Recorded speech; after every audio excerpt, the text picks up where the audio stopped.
Hey guys, my name is Alex, welcome to my channel. Today I will show you how to add text to your videos in Vegas Pro 15. Basically this lesson will be needed maybe just for beginners, but I think it will be useful in any case. So let's begin. I assume that you already have a video, cool. The first thing that you have to do is create a new video track over your video.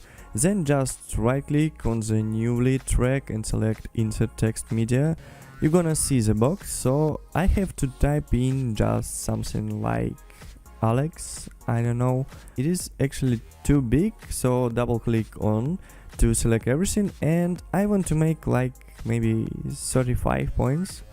That's basically how you add text, but I think you know to make a good video you need to customize your text with some outlines, colors, some shadow and so on, and you can just skip this customizing, but if you want I'm going to show you how guys do that right now. So you have to go to the bottom and you need to make this a little bit longer like this.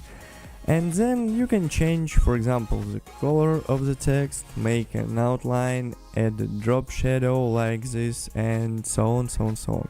And you can customize these options as you want. It is up to you. So you can choose whatever you want and you can change it. Cool, yeah? I know it's so easy and useful, basically that's it. Thank you for your watching, subscribe to my channel to get new videos, bye.